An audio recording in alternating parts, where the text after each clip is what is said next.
다음 신살이 작용을 보겠습니다. 기해일주에게 을사년에는 사화 역마살의 기운이 들어옵니다. 그리고 이 사화 역마살의 기운은 일간 기토에게 정인이 되기에 실제 몸의 움직임보다 마음에서의 분주함이 커질 수 있습니다. 또한 사화는 불의 기운인 만큼 그 자체로 역동성과 열정, 끼가 잠재해 있습니다. 따라서 사화 역마살의 기운이 정인으로 작용하여 내면의 분주함을 더 키우게 되지만 또 한편으로 그 내면의 끓어오르는 열정이 어쩔 수 없이 표출되어 나오게 되는 면도 있습니다.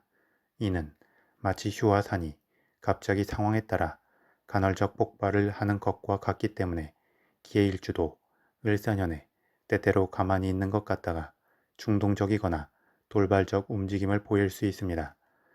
다음 기해일주일지 해수도 역마살의 기운입니다.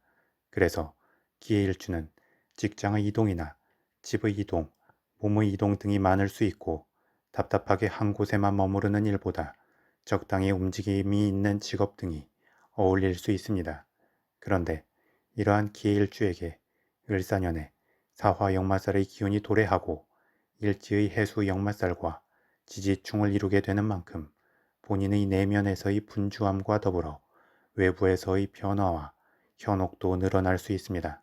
그리고 이는 중심과 기준을 잡지 못하고 휘둘리게 되면 두서없이 움직이거나 충동적인 결정을 할 수 있기에 주의함이 좋습니다. 다음 12신살이 관점에서 일지해수를 기준으로 을사년의 지지인 사화는 역마살이 되고 일지해수는 지살이 됩니다.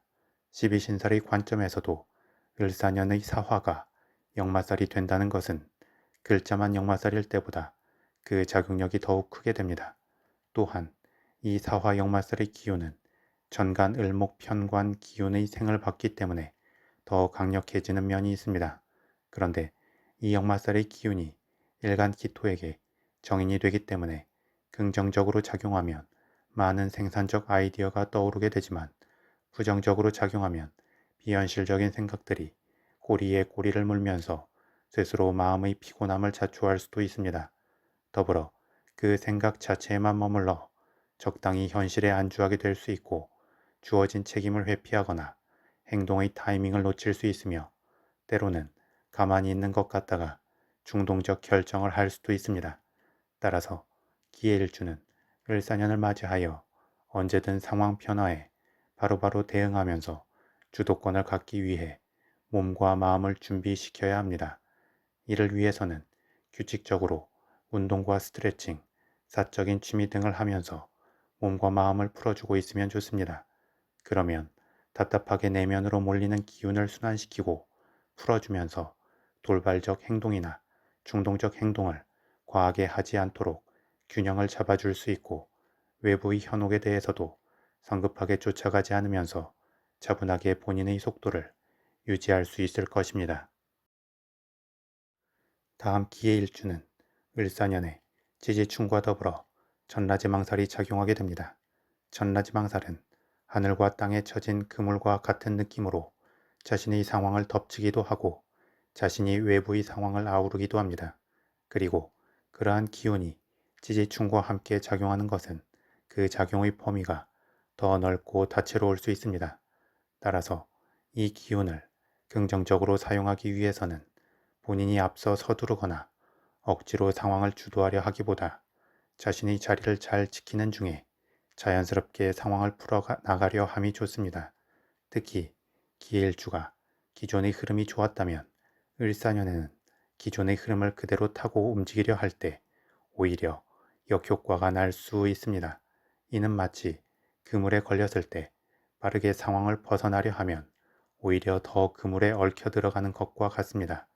그런 만큼 기해일주는 을사년에 빠르고 과감한 돌파보다 차분하고 진중한 단계적 움직임이 필요합니다.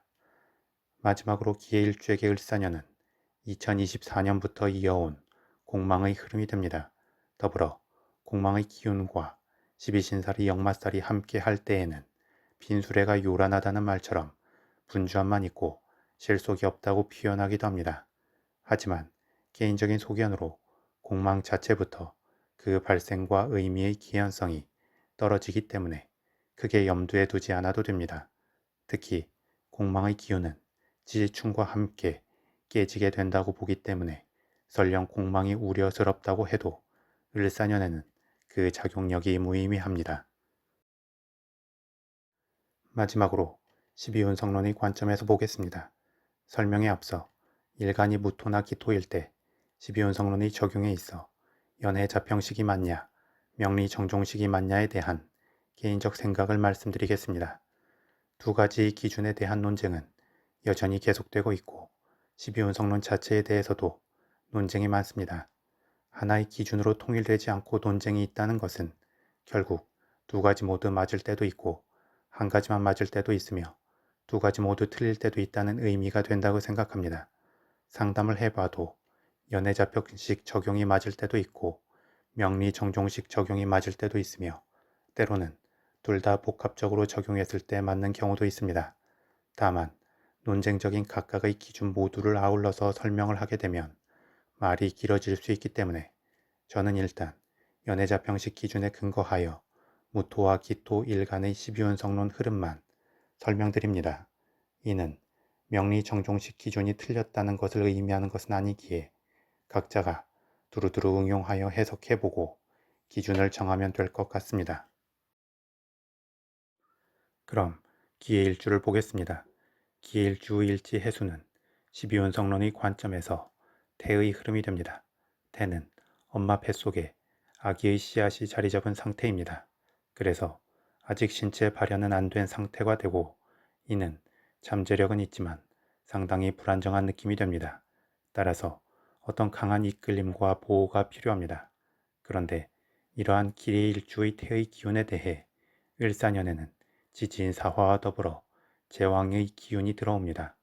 제왕의 기운은 일간의 기운 변화에 있어 정점을 맞이한 상태가 됩니다. 기운에서 정점을 맞이한다는 것은 마치 제왕이 된 것과 같은 느낌이 됩니다. 좋게 말하면 강력한 힘이 생기는 것이고 상황 주도권과 더불어 주목도가 최고조로 올라가는 것입니다. 하지만 나쁘게 말하면 오만하고 독단적일 수 있으며 주변의 강한 견제를 받을 수 있고 자기만의 세상에 고립되어 외로워질 수도 있습니다. 따라서 제왕의 기운 흐름에서는 강한 힘을 발휘하는 것도 좋지만 또 나중을 생각하여 적절한 절제와 주변과의 소통이 필요합니다.